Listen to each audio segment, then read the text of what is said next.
Magandang araw mga kaminisaw, 'no. Ngayon itong Cymar Power, natin, 350 watts RMS, 'no, i-unbox natin ngayon, 'no. So ito bubuksan na natin para makita niyo yung laman, 'no. So ito, ayan, natanggal ko natin ng ako lang kasi mag-isa kaya nilagay ko dito sa upuan, 'no, para makita niyo. So gaya ng ibang power amplifier, 'no, yung front panel niya, ayan, 'no. So may dalawa siyang volume, left and right channel, yung clip niya, yung signal protect, makikita mo, no. So yan ang front panel niya. Dito sa kanan, yan ang kanyang power switch. Yung sa loob naman ng box niya, mayroon siyang isang manual, no. So dito naman sa likod na mayroon siyang channel 1, channel 2 input, no. May channel link din siya. Mayroon siyang stereo, parallel, tsaka bridge mode, no. Meron din siyang speak on. So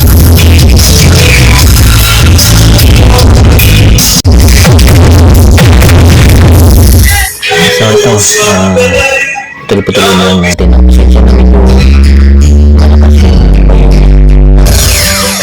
pag-uwan na lang yan. Ganun lang.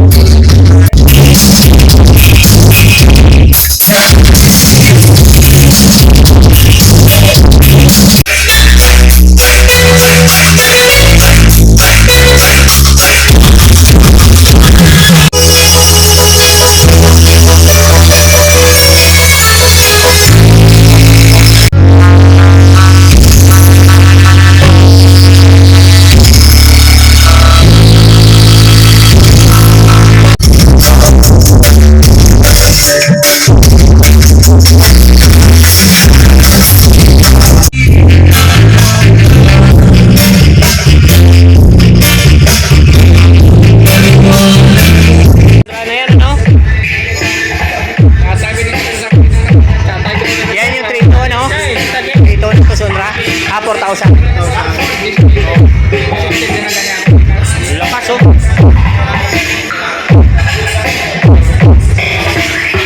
American laban na to, American laban to.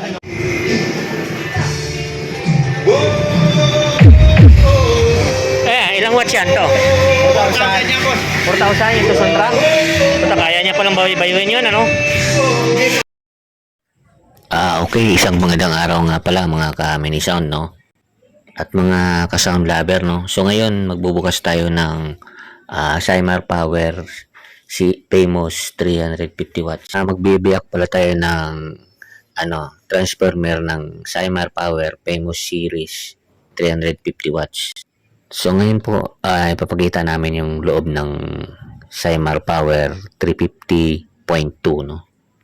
So nakikita nyo, naka-ready ng ating grinder, no? So yan mga ka-mini sound, na papabiyak na natin itong transformer ng Famous series natin, no? Alamin natin kung solid pure copper ba ang laman nito, no? So sa halagang 8,000 mga ka-mini sound, no, papakita natin kung pure copper ba o sulit ba talaga itong Cymar 350.2. Tsaka siyempre kasama rin natin sa ipapabibiyak yung yung kanyang Toshiba transistor na TTA 1943. At yung sa kabila naman ay yung TTA 5200. So kabilaan natin yung bibiyakin, no? At kasama rin siyempre yung kanyang kapasitor, no?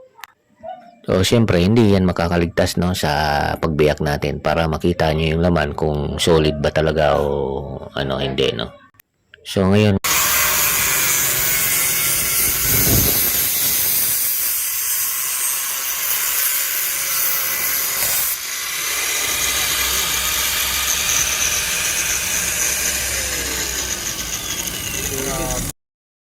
pagka solid pure copper, medyo may bigat nga yan ng konti. So ngayon napapansin natin na medyo mabigat, no.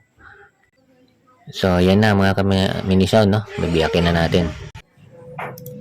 So yan, no, sa primary winding tayo, no. Ayan, nakikita niyo naman kayo na umusga. So yung primary niya makapal naman ang winding, no, solid, no. So kayo na ang umusga kung tanso ba yan o aluminum. So yan, isusum in natin para mas makita nyo ng maigi kasi para walang daya. No?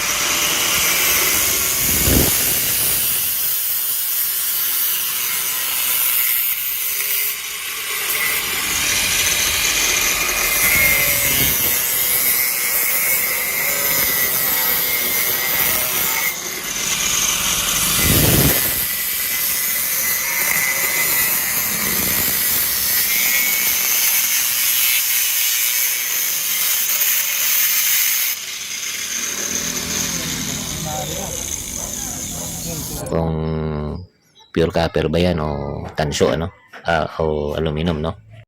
So yan, medyo nakasum na rin yung camera, no? So tingnan nyo na lang ulit kung solid ba talaga o sulit yan yung ating halagang 8,500, no?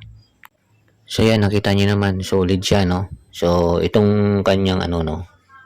Yung kanyang pinagka-grinderan, nakikita nyo, tanso naman talaga, no? Ayan, no? Medyo kulay pula, hindi siya kulay puti, no? Hindi siya aluminum.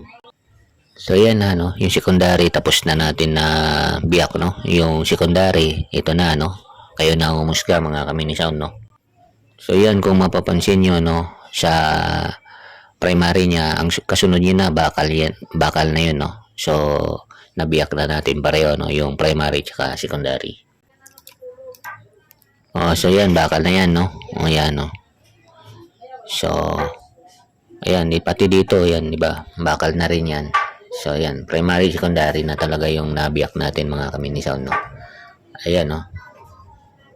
Ayan, no? So, bakal na yan, no? Solid na yan. Yan yung inner core yan ng transformer, no? So, kayo naman na nakikita nyo naman kung pure copper o hindi, no? Mga kamini sound, no?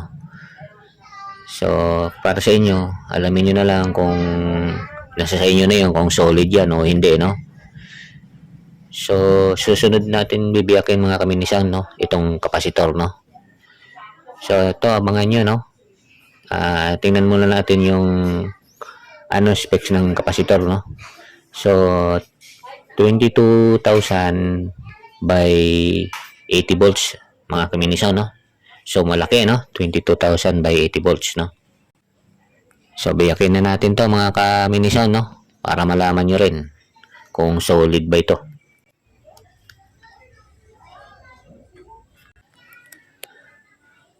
O siya, ayan mga kaminisan, no?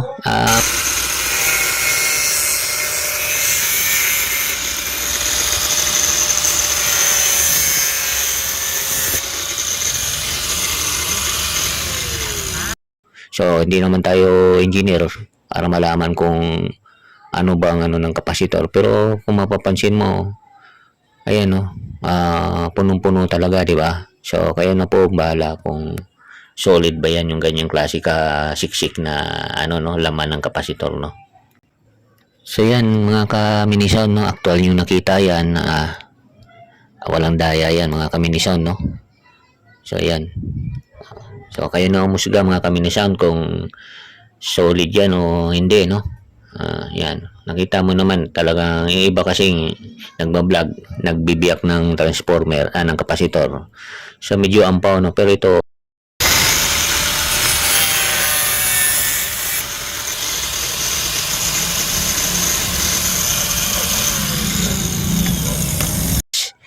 .2, no. Yan po yung model niyan. 350 watts RMS yan, no.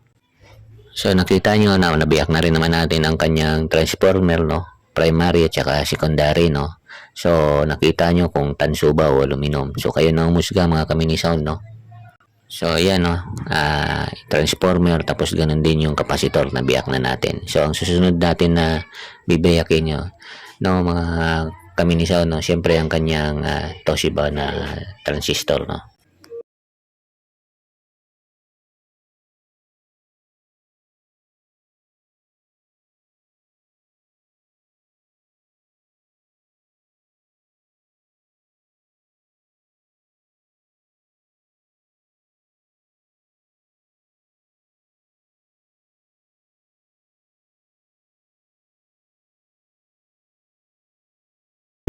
So ito, no, dito sa transistor niya, yung TTA 1943, no. So ito unahin natin, kuha tayo ng isa at biyakin natin rin.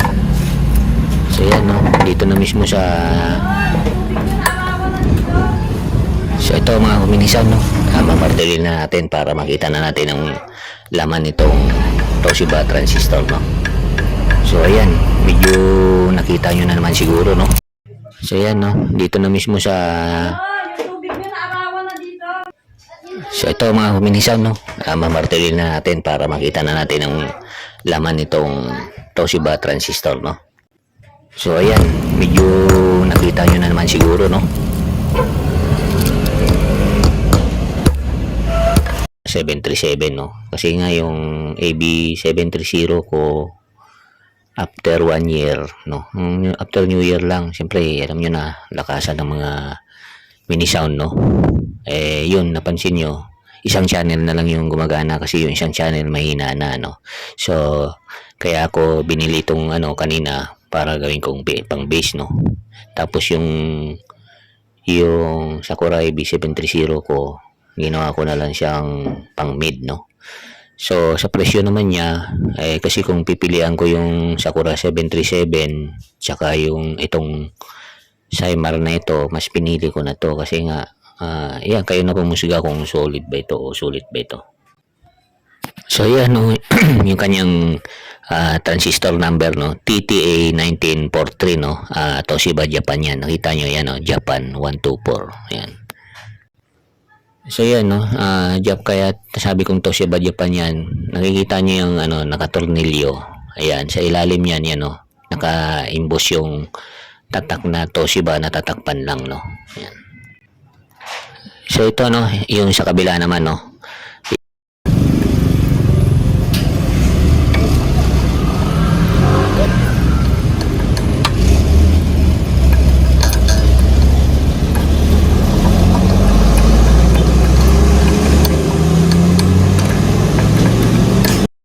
Pagtanggal, no, makikita nyo naman, no, pagka tanggal natin sa kanyang kailangan pa nating ikot-ikutin kasi nga medyo makunat, no, hindi kagaya ng iba siguro na na mga transistor na pagkatanggal mo pwede na kaagad na madali nang tanggalin, no. So yan, no, mga kaminisaw, na sensya na medyo matagal, no, makunat kasi.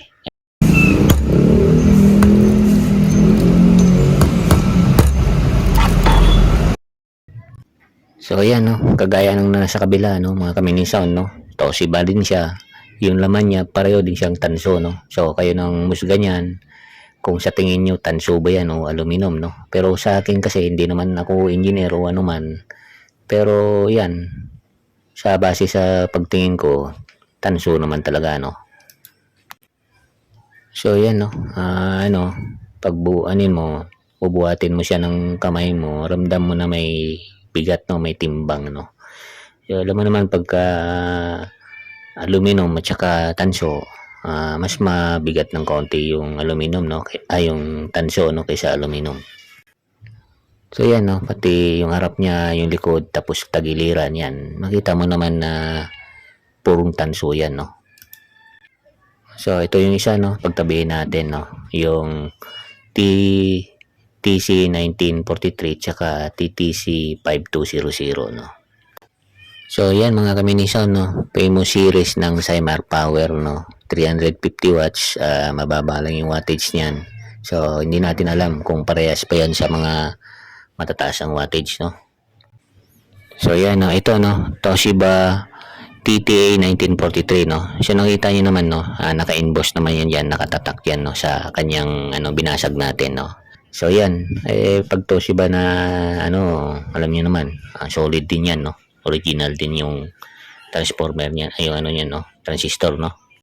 So okay mga kaminisaw, no, nabiyak naman natin yung kanyang transformer, capacitor at itong transistor niya, no. So kayo na umusga mga kaminisaw, sulit ba o solid ba yung ang halagang 8.5, no, ikumpara nyo sa Sakura. So kayo na kung mamili, depende naman yan sa natin, no, sa atin yan, kung ito bang power amp o yung integrated amplifier, no. So yan mga kaminisan, no? Nasa sa inyo na yan. Binagay ko na lang din ng ano, no? Pero kung ako tatanungin nyo, dahil na nga sa karanasan ko dun sa aking integrated amplifier, no? Ito, subukan din natin ito after 1 year. I-update ko kayo. Kaya kung gusto nyo ng ganitong video mga kaminisan, no? Palambing naman sa inyo, subscribe naman mga kaminisan, no? Para after 1 year, i-update ko din kayo kung ano bang nangyari dito sa ating Cymar Power 350.2, no?